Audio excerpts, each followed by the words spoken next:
Estamos en línea en este momento con Diego Giacomini, economista, consultor económico, profesor universitario. Fue socio intelectual de Javier Milei durante 15 años, entre 2005 y 2019. Escribieron 4 libros juntos, el último titulado Libertad, Libertad, Libertad, y fue quien acercó al presidente a las ideas libertarias de la escuela austríaca. Como le vamos a preguntar sobre el escándalo que crece a proporciones agigantadas alrededor de la criptomoneda S Libra, lo vamos a recibir con una canción de la Versuit que lleva como título ¿Qué pasó? Nuestras pasiones cansadas entristecen a esta era que acaba.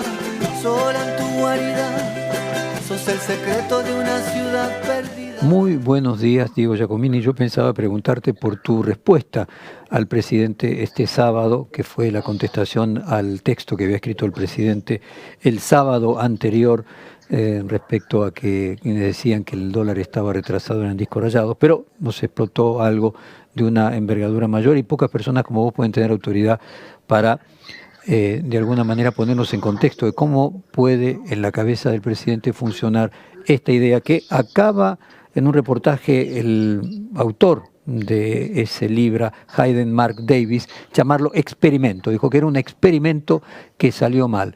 ¿Cómo imaginás que pudo haber pensado Milei, vos que lo conocés en su pensamiento económico, que iba a funcionar ese Libra?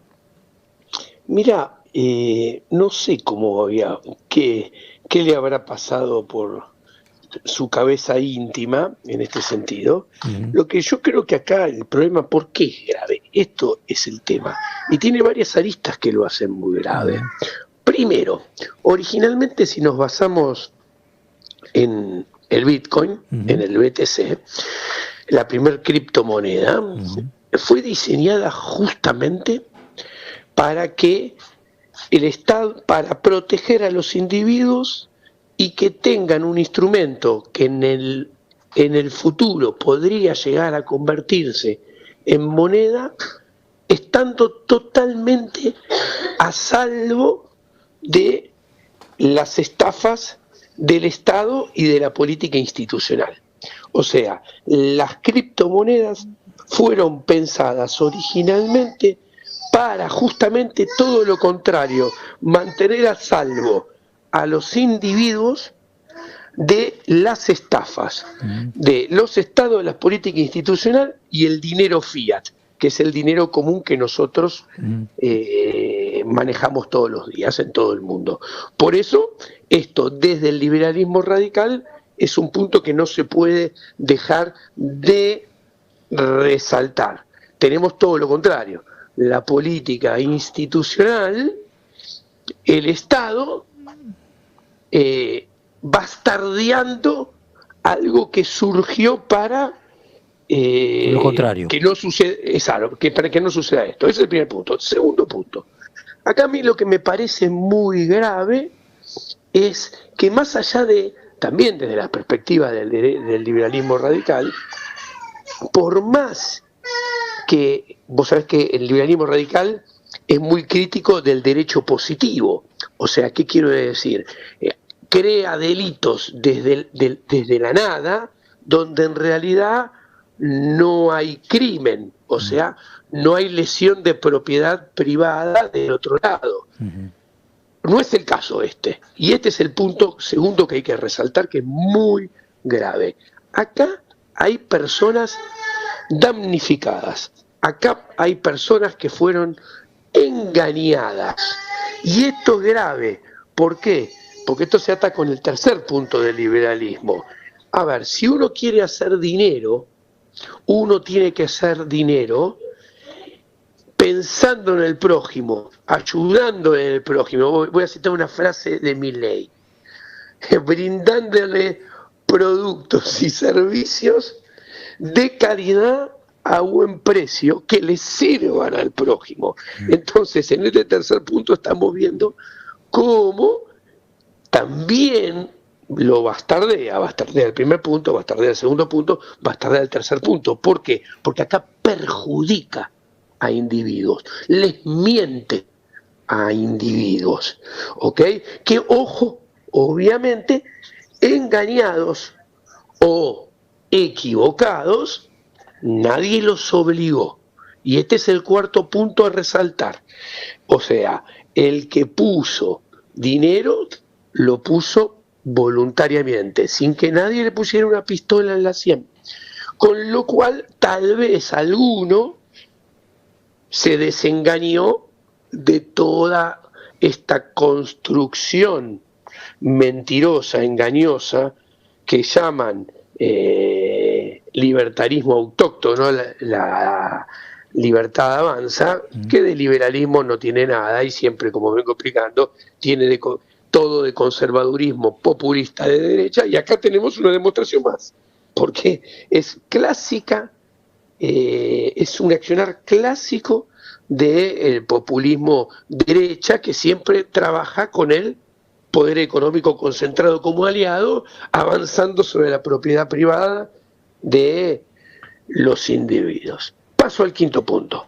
Y acá mucha gente puede no estar de acuerdo, pero no es menor para mí. Me llama la atención, y acá vamos al sistema económico y político.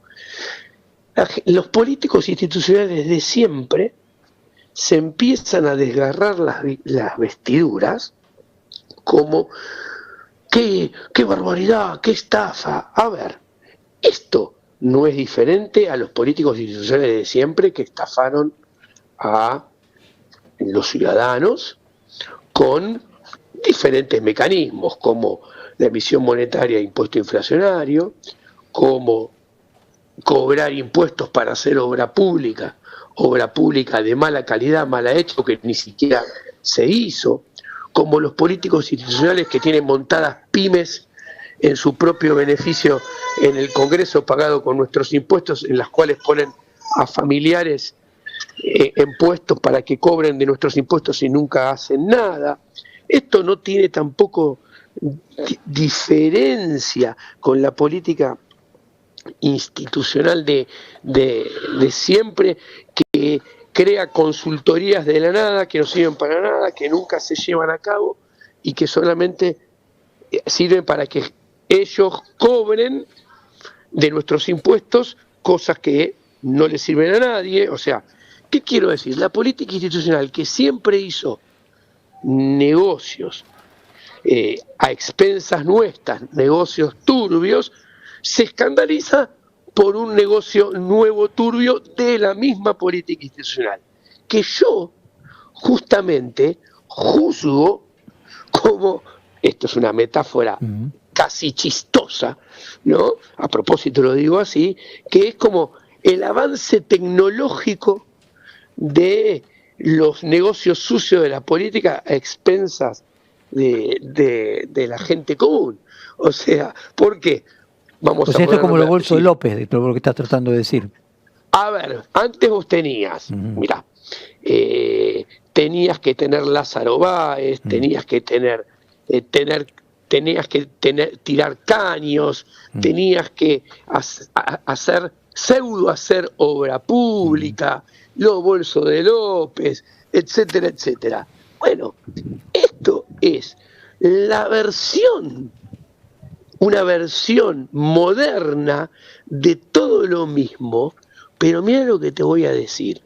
Pone de manifiesto la putrefacción del sistema político institucional que tenemos ahora, Diego, delante de nuestros ojos. Porque cada vez es más burda, Pero ahí voy, perdóname, mira, la cuestión de fondo resulta inverosímil que alguien que tenga ese móvil de corrupción, de beneficiarse a sí mismo, lo haga de una manera tan evidente que queden los dedos marcados. En líneas generales, estos casos que vos marcas, siempre se buscaba tercerizar, generar firewalls en el medio para que no se notase, y se descubría uno de cada 100 bolsos de López. O sea, la lógica me lleva a pensar que aquí hay otro problema, de otra envergadura, que hay algo más que va más allá de simplemente un acto antiético, un acto corrupto, un acto que se parezca a la corrupción tradicional. Déjame conjeturar, pues por eso quería llamarte a vos, que lo conoces a Milei desde otra época. Yo te voy a dar respuesta, conjetura, y te voy a dar la respuesta que buscas. Dale. Mi planteo es, evidentemente, Él no quiso que esto saliera así, porque finalmente termina teniendo un costo enorme, reputacional, que termina siendo mucho menor que cualquier eventual beneficio que hubiera recibido. De hecho, en la entrevista que se le hizo a Hayden Marks Davis, en realidad autoentrevista, exposición que hizo él dice que esto fue un experimento que salió mal. Entonces, tiendo a creer, hasta te diría con a lo mejor ingenuidad, de que Javier Milei pensó que esto no iba a ser un acto de corrupción, que iba a ser un experimento que saliese bien, y que en su dogmatismo matemático hizo los cálculos y pensó que iba a salir bien y salió mal. Si hay algún tipo de analogía entre esto y el experimento macro, que es el modelo económico que lleva adelante con Caputo. Te contesto. Dale. Mira, yo creo que, conociendo a Javier, que como dejé escrito en la nota que publicaron en el diario Perfil el sábado, Javier vive en una realidad paralela. Entonces no tiene la total capacidad de darse cuenta de las consecuencias de ciertas cosas. ¿Por qué? Porque por sus características personales siempre le ha costado ver las consecuencias que le podían traer la interacción con el entorno que lo rodea, definido con entorno en su máxima expresión, o sea que no es otra cosa que las consecuencias que puede traer aparejado interactuar, accionar con un vasto conjunto de individuos que te rodea, porque realmente nunca en toda su vida estuvo acostumbrado a eso. Entonces, tiene poco conocimiento de interactuar con el entorno. Tiene una falta de capacidad de empatizar y de comprender las consecuencias de sus actos. Claro, y no de sus actos, de los actos con todo lo que lo rodea, porque ¿qué sucede? Si vos actúas vos solo, las consecuencias están mucho más bajo control que cuando actúas con un gran conjunto de personas, donde el resultado pasa a depender de también el accionar de esas personas. Y nunca estás solo, podríamos decir, además. Siempre las consecuencias de tus actos están relacionadas con cómo los demás toman esos actos. Pero avancemos. Él tiene un déficit de comprensión de la consecuencia de alguno de sus actos. Y entonces, si a esto le sumas, ojo, esto son dos cosas que voy a decir, que el poder, con el aislamiento al cual te lleva el poder de estar encerrado en Olivos y no salir a la realidad, potencia esto que expliqué antes, y no solamente potencia esto que expliqué antes, si le sumas que el poder y el poder económico prebendario asociado te levanta a niveles insospechados, la prensa mundial, sos amigo, o sea, te crees amigo de Trump, escuchá la palabra que dije, te crees amigo de Trump, te crees amigo de Elon Musk, te crees que el mundo piensa que vos sos no sé qué cosa, pensás que no te puede pasar nada y que todo lo que haces no puede salir mal, porque si hay algún inconveniente,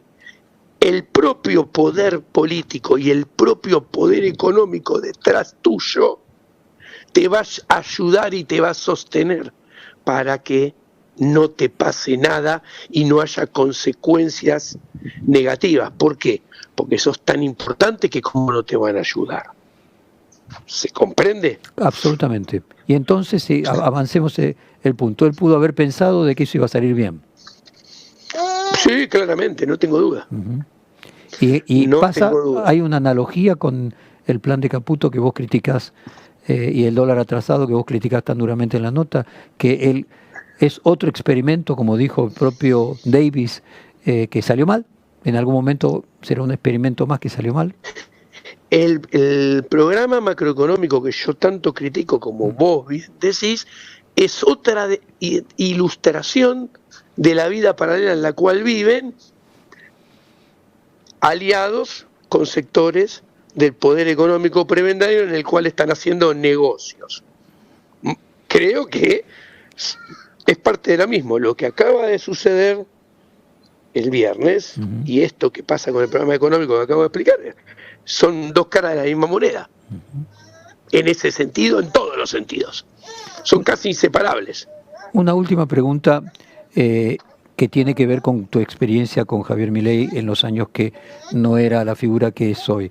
¿Es posible también que en su condición de influencer, acostumbrado, como la mayoría de los influencers de las redes sociales, a que la cantidad de seguidores que se tienen, luego uno busca patrocinantes que sostengan esa actividad, que a veces incluso necesita personal para llevar adelante la cantidad de posteos que se realizan? ¿Es algo que él haya hecho cuando no era diputado, siendo diputado, y que ahora siendo presidente considera que se puede seguir haciendo y no toma conciencia de que siendo presidente la situación es diferente? Bueno, ahí es una pregunta interesante. Yo lo que te puedo decir, y no le escapo a la respuesta, es que Javier Milei, cuando era un ciudadano en el sector privado, vivía obsesionado por los números de seguidores, por las redes sociales y por el poder que te podía dar las redes sociales, y él las consideraba clave para su no, está bien para su experiencia yo me estoy política. refiriendo al tema económico. Si finalmente todos los influencers tienen un pacto de lectura con la audiencia de que ellos recomiendan productos por los que cobran, y que eso es absolutamente lícito, es como que desde esa lógica, en ese punto, como un canal de televisión cobra por la publicidad que pasa. Está claro el pacto, decía en aquel momento Borges hace muchos años, qué raro que la publicidad funciona cuando el dueño del producto dice que mi producto es el mejor. Es decir, hay un pacto, obviamente, que la gente entiende de que lo que la publicidad está transmitiendo es lo que opina el productor del producto. O sea, hay al mismo tiempo un pacto de lectura entre un influencer y su audiencia, que cuando vos sos presidente cambia el pacto de lectura. ¿Se entiende lo que estoy preguntando? Sí, perfecto. Hasta octubre del 2020, que es cuando yo tuve contacto con Javier Milei, te puedo contestar y afirmar que era exactamente así. O sea, él estaba convencido y sabía que las redes sociales, hasta octubre del 2020, que cuando yo hablaba, eran un instrumento que era esencial para intentar facturar y hacer negocios. A eso me refería. Diego, muchas gracias y le pido disculpas ahí al bebé de haberte quitado este tiempo. Te mandamos un fuerte abrazo. Muchas gracias. Muchas gracias. Gracias.